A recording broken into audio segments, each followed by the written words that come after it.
Pues 16 minutos pasan de las 9 de la mañana y vemos cómo la jornada en Europa, lo decían los futuros, se escribe en mayúsculas y con caídas importantes, donde vemos cómo el índice de Londres, el FTSE, entra en terreno de corrección y en un escenario donde las amenazas sobre el estrecho de Hormuz, la escalada de la guerra, aviva la preocupación.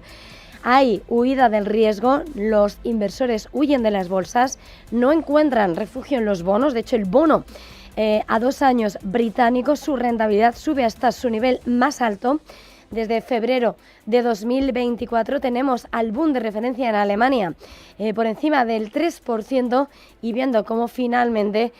hay poco lugar donde vemos refugiarse a los inversores, que ven sobre todo el temor. Y vemos como el dólar es el único lugar donde de momento han encontrado el refugio, 99,79 en ese índice dólar. Juan Luis García Alejo, del Grupo Andbank, muy buenos días. ¿Qué tal? Muy buenos días. Bueno, en la preapertura ya veíamos que se anticipaba una jornada de miedo. Estamos viendo esas caídas del orden del 2%, mucho más de lo que decían los futuros en el IBEX, en París algo menos del 2%, pero Frankfurt, toda Europa tiembla, el Eurostock. ¿Cuál es la fotografía en estos momentos donde la escalada apunta más y donde ya hemos visto que Goldman Sachs dice que ve 2 subidas de tipos para el BCE, una ya para abril, otra para junio, mientras que antes decía que no iban a moverse los tipos en terreno de subidas este año? Bueno, pues claramente estamos en una situación en la que la evolución de los escenarios empieza a otorgar algo más de probabilidad al escenario de que este shock externo, un shock de oferta que es agudo, pues tenga ciertos efectos de naturaleza persistente, que se parezca un poquito más a algunos de los elementos que trajo consigo la situación del enfrentamiento entre Rusia y Ucrania. Y en ese sentido, pues más inflación, más duradera, afectando fundamentalmente a Japón, a Europa, a Reino Unido, y una actividad que caería ligeramente durante algunos trimestres y está midiéndose aproximadamente ese impacto en unas décimas, entre 3 y 5, dependiendo de cómo se quiera mirar. Pero lo que está claro es que el mercado está poniendo en precio cada vez de forma más elevada la posibilidad de que el escenario no sea el de un shock temporal, sino que tenga ciertos efectos persistentes, ¿no? Y es lo que está empujando a que los mercados descuenten actitudes o actividades por parte de los políticos, particularmente de los bancos centrales, muy diferentes a las que veíamos hace simplemente 3 semanas. En este escenario hemos visto cómo cuando había avisos de relajación en el conflicto, cuando parece que la geopolítica es el único argumentario que mueve las bolsas, se relajaba el temor, pero ahora es el temor, como decías, ¿no?, a que ese impacto se haga persistente, además, es lo que preocupa. Mañana vamos a tener PMIs, siempre son importantes porque son como esos indicadores adelantados de los datos oficiales del PIB, del crecimiento económico, y van a ser los primeros en los que se pueda ya introducir lectura sobre el impacto de la guerra. ¿Puede ser el próximo catalizador para ver un verdadero desgarro en las bolsas, para ir mucho más allá en ese sell-off masivo?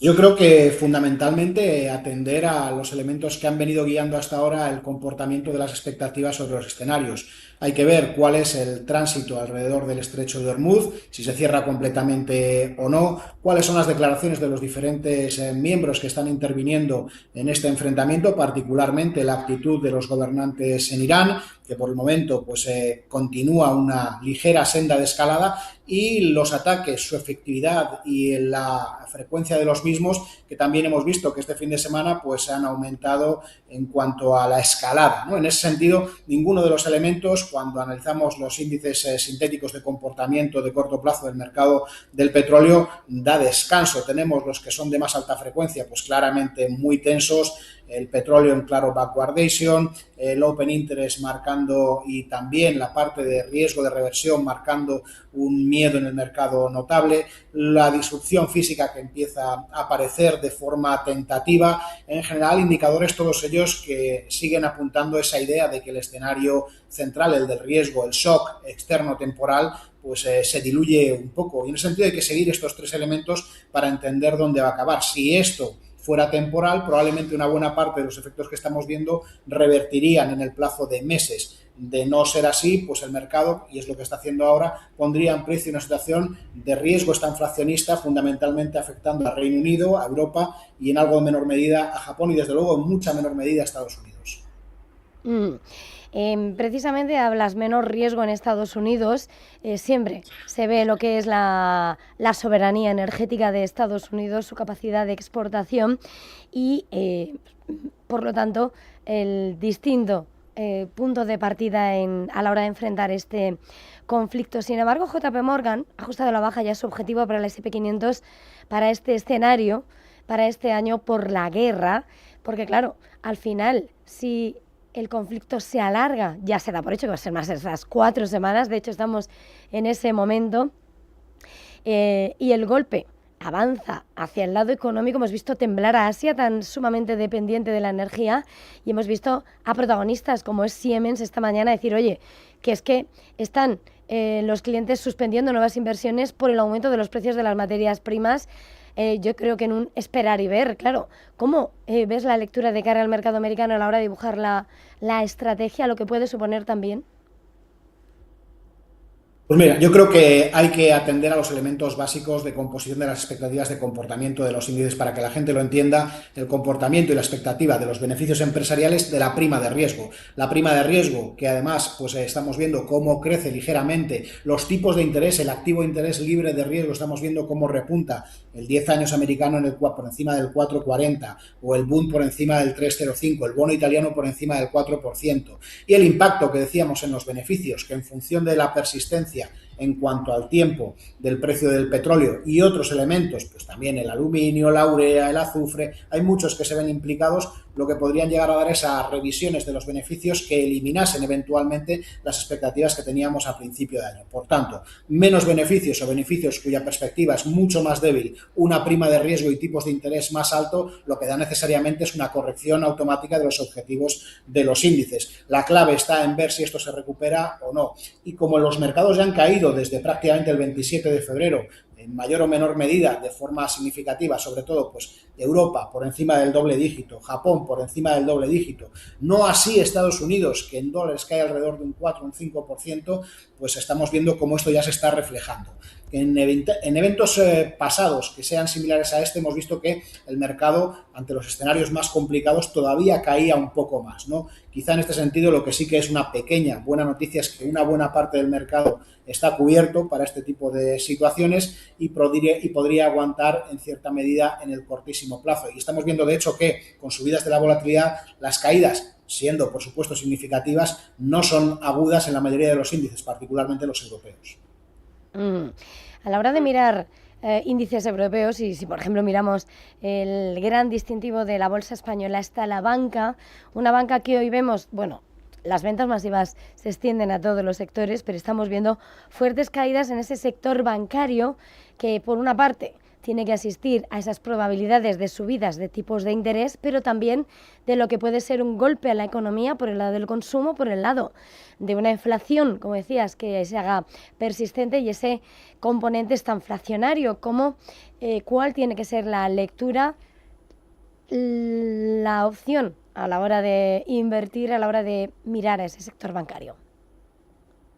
Se están correlacionando todos los sectores en este entorno de mayor pesimismo, con lo cual la diferencia es pequeña, con excepción de sectores como el caso del petróleo, pero estamos viendo en el sector bancario cómo el riesgo cíclico empieza a predominar. Hemos visto cómo los spreads corporativos se han disparado de forma significativa en las últimas 4 o 5 sesiones y esto afecta directamente a los bancos. No hay que olvidar que de todas maneras en el otro extremo, aunque este es un elemento que es muy relevante, también el hecho de que la curva de tipos de interés entre los plazos más cortos y los plazos intermedios sea positiva, también ayuda al margen de intermediación de estas entidades, aunque sea de manera más en el corto plazo, ¿no? Por tanto, yo creo que predomina el riesgo cíclico. En tanto este no se deshaga, vamos a ver cómo de alguna manera el mercado sigue aplicando multiplicadores más bajos las expectativas de beneficios de los bancos y en ese sentido pues se van a ver castigados de forma similar a la del resto de los sectores, ¿no? Cuanto más componente cíclico tenga un sector o más dependencia del crudo tenga, pues peor se va a ver. En ese sentido el turismo, las líneas aéreas seguro digo que se comportan peor que los bancos, pero insistir en esa idea de que ahora mismo el mercado está poniendo en precio un riesgo cíclico creciente, un impacto mayor en el ciclo de esa idea de que los precios de algunas materias primas, particularmente las energéticas, van a estar más altas durante más tiempo. A la hora de mirar protagonistas del día, hace un momento te mencionaba a Siemens, el gigante industrial alemán, señalando que como por motivos de la guerra, sus clientes suspenden nuevas inversiones por ese precio de la energía, por ese precio de las materias primas, en un escenario donde además la mirada está puesta en esa recuperación de la economía alemana, de ese sector industrial exportador. Y quería preguntarte, ¿cómo leéis lo que está pasando con esta noticia que llega por parte de Siemens?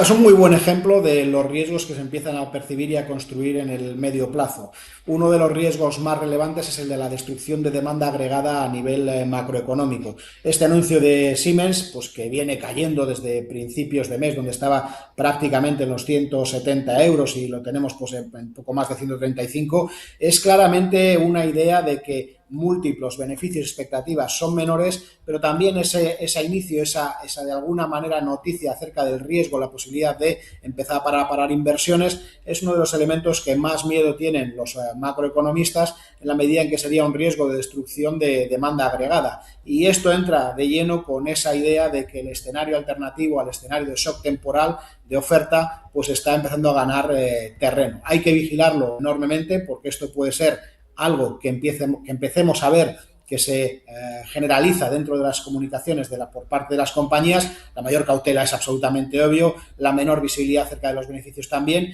y cuanto más persista un escenario como el actual, que además tiene pues pinta de que todavía podría dar algún tipo de evento de naturaleza negativa, pues vamos a ver cómo ese riesgo se cristaliza en forma de caídas de los precios de las compañías más cíclicas y mayor probabilidad del riesgo de un escenario en el que los efectos tanto en precios como en actividad sean persistentes.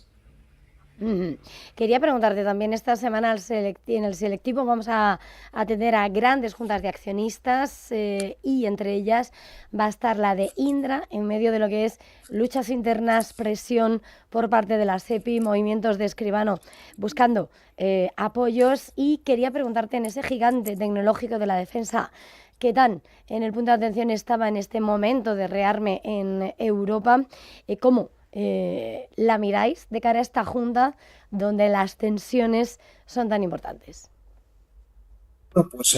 una compañía que en teoría debería tener viento de cola desde el punto de vista de su exposición a segmentos de mercado que aparentemente tienen unas expectativas mejores en cuanto a la inversión europea en defensa y lo que sería toda la actual situación que estamos viendo de necesidad de protección por parte de las diferentes naciones, lo que se ha transformado o acabado por transformar es una situación en la que desde el punto de vista de la gobernanza no tenemos más que malas noticias, en el sentido de que hay una pelea entre los dos principales accionistas, el riesgo de que se ejecute o no una fusión donde hay un conflicto de intereses por parte de unos accionistas, la pelea por parte del presidente interesado en una de esas dos partes, el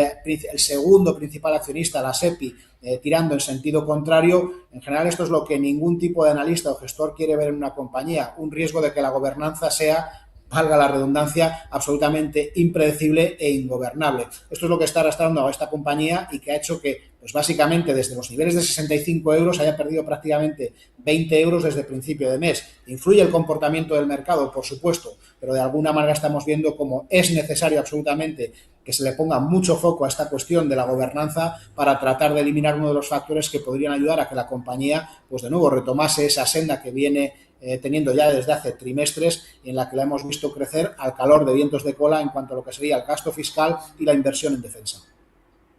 Juan Luis García Alejo, del Grupo Adman, ha sido un verdadero placer. Muchísimas gracias, feliz jornada y hasta la próxima. Gracias, un saludo.